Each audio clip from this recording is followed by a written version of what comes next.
Historia de un alma por Santa Teresita de Lisieux, capítulo 4, parte 3. Hija de María.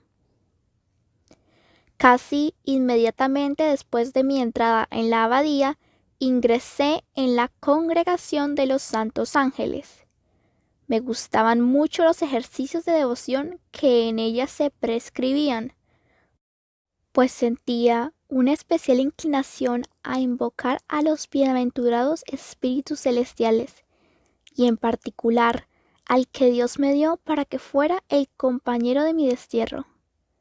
Poco tiempo después de mi primera comunión, la banda de aspirantes a las hijas de María sustituyó a la de los Santos Ángeles, pero abandoné la abadía sin haber sido recibida en esa congregación de la Santísima Virgen. Como salí antes de terminar los estudios, no se me permitía entrar en ella como antigua alumna. Confieso que ese privilegio no me atraía demasiado, pero pensando que todas mis hermanas habían sido hijas de María, no quería ser menos hija que ellas de mi Madre del Cielo, y fui muy humildemente, a pesar de lo mucho que costaba, a pedir permiso para ingresar en la congregación de la Santísima Virgen en la abadía. La primera profesora no quiso negármelo, pero me puso como condición que tenía que venir al colegio 2 días a la semana, por la tarde, para demostrar que era digna de ser admitida. Este permiso, lejos de agradarme, me costó enormemente. Yo no tenía, como las demás alumnas, una profesora amiga con quien poder ir a pasar el tiempo. Así es que me conformaba con ir a saludar a la profesora y luego trabajaba en silencio hasta que terminaba la clase de labores. Nadie se fijaba en mí, así que subía a la tribuna de la capilla y me estaba allí delante del Santísimo hasta que papá venía a buscarme. Este era mi único consuelo. ¿No era acaso Jesús mi único amigo? No sabía hablar con nadie más que con él. Las conversaciones con las criaturas, incluso las conversaciones piadosas, me cansaban el alma. Sentía que vale más hablar con Dios que hablar de Dios, pues se suele mezclar tanto amor propio en las conversaciones espirituales. Solo por la Santísima Virgen iba a la abadía. A veces me sentía sola, muy sola, como en los días de mi vida de internado, cuando me paseaba triste y enferma por el enorme patio. Yo repetía siempre estas palabras que hacían renacer siempre la paz y la fuerza en mi corazón. La vida es un navío, no tu morada. Cuando era pequeñita, estas palabras me levantaban la moral. Y todavía hoy, a pesar de los años que hacen que desaparezcan tantos sentimientos de piedad infantil, la imagen del navío sigue cautivando mi alma y la ayuda a soportar el destierro. ¿No dice la sabiduría que la vida es como la nave que surca las aguas agitadas sin dejar rastro alguno de su travesía? Cuando pienso en estas cosas, mi alma se abisma en el infinito y me parece estar tocando ya las riberas eternas. Me parece estar ya recibiendo el abrazo de Jesús. Creo ver a mi Madre del Cielo salirme al encuentro, con papá, con mamá y con los 4 angelitos. Creo estar gozando por fin, para siempre de la verdadera, de la única vida de familia. Nuevas separaciones. Pero antes de ver a la familia reunida en el hogar paterno del cielo, tenía que sufrir aún muchas separaciones. El mismo año en que fui recibida como hija de la Santísima Virgen, ésta me arrebató a mi querida María, el único sostén de mi alma. María era quien me guiaba, quien me consolaba, quien me ayudaba a practicar la virtud. Ella era mi único oráculo. Es cierto que Paulina ocupaba un lugar privilegiado en mi corazón, pero Paulina estaba lejos, muy lejos de mí. Me había costado un verdadero martirio acostumbrarme a vivir sin ella, a ver interpuestos entre ella y yo unos muros infranqueables, pero al fin había acabado por aceptar la triste realidad. Había perdido a Paulina, casi como si se hubiera muerto. Ella me seguía queriendo, sí, y rezaba por mí, pero a mis ojos, mi Paulina querida se había convertido en una santa que ya no sabía de las cosas de la tierra, y las miserias de su pobre Teresa, si las conociera, le extrañarían y las llevaría a no quererla tanto. Además, aunque hubiera querido confiarle mis secretos, como en los Buissonets, no hubiera podido hacerlo, pues las visitas en el locutorio eran solo para María. Celina y yo no teníamos permiso para entrar más que al final, y justo el tiempo para que se nos oprimiese el corazón. Por eso no tenía en realidad más que a María, que era, por así decirlo, indispensable. Solo a ella le contaba mis escrúpulos, y la obedecía tan ciegamente que mi confesor nunca llegó a conocer mi vergonzosa enfermedad. Yo solo le decía el número de pecados que María me permitía confesar, ni uno más. Así que podría haber pasado por el alma menos escrupulosa del mundo, a pesar de serlo en sumo grado. María sabía, pues, todo lo que pasaba en mi alma, y conocía también mis deseos del Carmelo, y yo la quería tanto que no podía vivir sin ella. Todos los años, nuestra tía nos invitaba a ir turnándonos a su casa en Trouville. A mí me gustaba ir mucho, pero con María. Cuando no la tenía a mi lado, me aburría mucho. Una vez, sin embargo, me lo pasé bien en Trouville. Fue el año en que papá realizó el viaje a Constantinopla. Para distraernos un poco, pues estábamos muy tristes porque papá estaba tan lejos, María nos mandó a Celina y a mí a pasar 15 días en la playa. Yo me divertí mucho porque tenía conmigo a Celina. Nuestra tía nos daba todos los gustos posibles: paseos en burro, pesca de agujas, etc. Yo era todavía muy niña, a pesar de mis 12 años y medio. Me acuerdo de la alegría que sentí cuando me puse las preciosas cintas azules que mi tía me regaló para el pelo. Y también me acuerdo que me confesé en Trouville de esa complacencia infantil que me parecía pecado. Una noche tuve una experiencia que me abrió mucho los ojos. María Guérin, que casi siempre estaba enferma, lloriqueaba con frecuencia, y entonces mi tía la mimaba y le prodigaba los nombres más tiernos, sin que por eso mi querida primita dejase de lloriquear y de quejarse de que le dolía la cabeza. Yo, que tenía también casi todos los días dolor de cabeza y no me quejaba, quise una noche imitarla y me puse a lloriquear echada en un sillón en un rincón de la sala. Enseguida Juana y mi tía vinieron solicitadas a mi lado, preguntándome qué tenía. Yo les contesté como María: me duele la cabeza. Pero al parecer eso de quejarme no se me daba bien, pues no pude convencerlas de que fuese el dolor de cabeza lo que me hacía llorar. En lugar de mimarme, me hablaron como a una persona mayor, y Juana me reprochó el que no tuviera confianza con mi tía, pues pensaba que lo que yo tenía era un problema de conciencia. En fin, salí sin más daño que el haber trabajado en balde, y muy decidida a no volver a imitar nunca a los demás, y comprendí la fábula del asno y el perrito. Yo era como el asno, que viendo las caricias que le hacían al perrito, fue a poner su pesada pata sobre la mesa para recibir también él su ración de besos.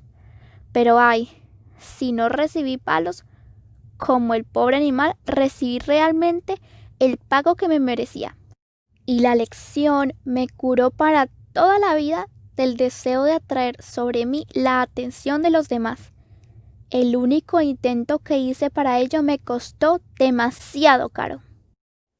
Al año siguiente, que fue el de la partida de mi querida madrina, nuestra tía me volvió a invitar, pero en esta ocasión a mí sola, y me encontré tan perdida y tan fuera de lugar que al cabo de 2 o 3 días caí enferma y tuvieron que llevarme de vuelta a Lisieux. La enfermedad que temía que fuese grave no era más que nostalgia de los Buissonets, y apenas puse los pies en ellos, me curé. Bien, pues a esa niña iba Dios a arrebatarle el único apoyo que la ataba a la vida. En cuanto supe la decisión de María, tomé la resolución de no volver a pegar mi corazón a nada en la tierra. Después de salir del internado, me había instalado en el cuarto de pintura de Paulina y lo había arreglado a mi gusto. Era una verdadera leonera, una mezcla de objetos de piedad y curiosidades, un jardín y una pajarera. Así, por ejemplo, en el fondo destacaba sobre la pared una gran cruz de madera negra, sin Cristo, y unos dibujos que me gustaban. En otra pared una cesta adornada con muselina y con cintas de color rosa con hierbas finas y flores. Finalmente, en la otra pared campeaba el retrato de Paulina a los 10 años.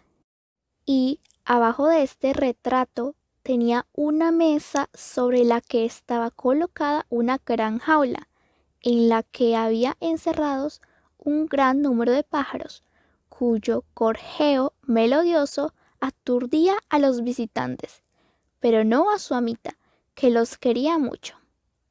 Tenía también el mueblecito blanco, repleto de mis libros de texto, cuadernos, etc.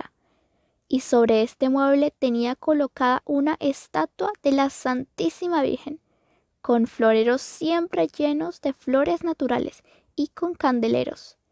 Y, todo alrededor, una gran cantidad de imagencitas de santos y santas, cestitas de conchas, cajas de cartulina, etc. Por último, delante de la ventana, mi jardín colgante, en el que cuidaba macetas, con las flores más raras que lograba encontrar. Tenía también en el interior de mi museo una jardinera, en la que ponía mi planta favorita. Frente a la ventana estaba colocada la mesa cubierta con un tapete verde, y sobre el tapete, en el medio, tenía puesto un reloj de arena, una imagencita de San José, un portarrelojes, cestas de flores, un tintero, etc. Algunas sillas rotas y la preciosa cuna de muñecas de Paulina completaban mi ajuar. Realmente, esta pobre buhardilla era un mundo para mí, y, como el señor de Maistre, también yo podría componer un libro titulado Paseo alrededor de mi cuarto. En esta habitación me gustaba pasarme horas enteras, estudiando y meditando ante el hermoso panorama que se abría ante mis ojos. Al conocer la partida de María, mi cuarto perdió para mí todo su encanto. No quería separarme ni un solo instante de la hermana querida que pronto iba a levantar el vuelo. ¿Cuántos actos de paciencia le hice practicar? Cada vez que pasaba ante la puerta de su habitación, llamaba hasta que me abría y la besaba con todo el alma. Quería hacer provisión de besos para todo el tiempo que iba a verme privada de ellos. Un mes antes de su entrada en el Carmelo, papá nos llevó a Alezón, pero este viaje estuvo muy lejos de parecerse al primero. Todo fue para mi tristeza y amargura. Imposible decir cuántas lágrimas lloré sobre la tumba de mamá, porque me había olvidado de llevar un ramillete de acianos que había cogido para ella. Verdaderamente, en todo encontraba motivos para sufrir. Todo lo contrario que ahora, pues Dios me concede la gracia de no abatirme por nada pasajero. Cuando me acuerdo del pasado, mi alma desborda de gratitud al ver los favores que he recibido del cielo. Se ha operado en mí tal cambio que estoy desconocida. Verdad es que deseaba alcanzar la gracia de tener un dominio absoluto sobre mis acciones, de ser su dueña y no su esclava. Estas palabras de la imitación me llegaban muy a lo hondo, pero, por así decirlo, tenía que comprar con mis deseos esta gracia inestimable. No era todavía más que una niña que no parecía tener otra voluntad que la de los demás, lo cual hacía decir a la gente de Alençon que era débil de carácter. Fue durante este viaje cuando Leonia entró a prueba en las Clarisas. A mí me dolió su extraña entrada, pues la quería mucho y no pude darle un abrazo antes que se fuera. Nunca olvidaré la bondad y la confusión de nuestro pobre papaito cuando vino a comunicarnos que Leonia vestía ya el hábito de Clarisa. A él, al igual que a nosotras, le parecía una cosa muy rara, pero no quería decir nada al ver lo disgustada que estaba María. Nos llevó al convento y allí sentí una congoja como nunca la había sentido a la vista de un monasterio.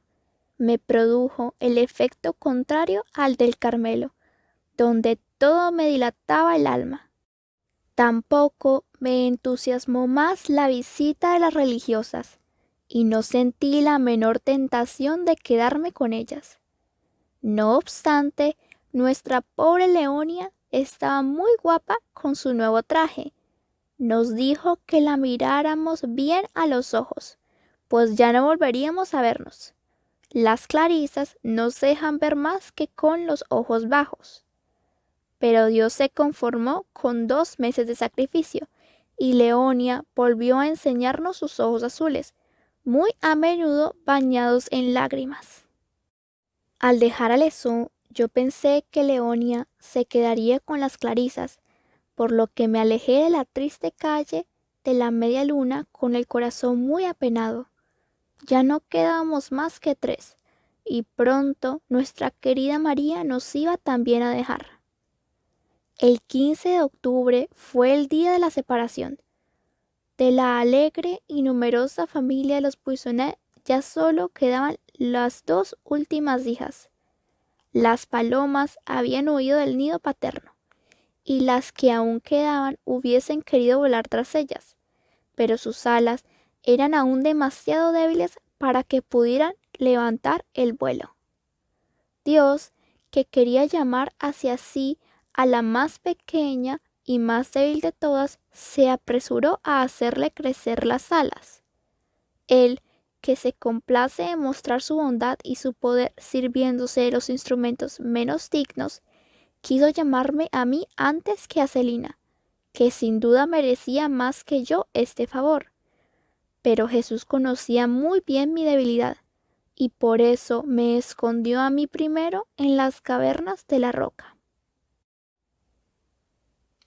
Cuando María entró en el Carmelo, yo era todavía muy escrupulosa. Como ya no podía confiarme a ella, me volví hacia el cielo. Me dirigí a los 4 angelitos que me habían precedido allá arriba, pues pensé que aquellas almas inocentes que nunca habían conocido ni las turbaciones ni los miedos deberían tener compasión de su pobre hermanita que estaba sufriendo en la tierra. Les hablé con la sencillez de un niño, haciéndoles notar que, al ser la última de la familia, siempre había sido la más querida y la más colmada de ternuras por mis hermanas, y que si ellos hubieran permanecido en la tierra, me habrían dado también sin duda algunas pruebas de cariño. Su partida para el cielo no me parecía una razón suficiente para que me olvidasen. Al contrario, ya que se hallaban en situación de disponer de los tesoros divinos, debían tomar de ellos la paz para mí y mostrarme que también en el cielo se sabe amar. La respuesta no se hizo esperar. Pronto la paz vino a inundar mi alma con sus olas deliciosas y comprendí que si era amada en la tierra, también lo era en el cielo. A partir de aquel momento fue creciendo mi devoción hacia mis hermanitos y hermanitas, y me gustaba conversar a menudo con ellos y hablarles de las tristezas del destierro y de mi deseo de ir pronto a reunirme con ellos en la patria.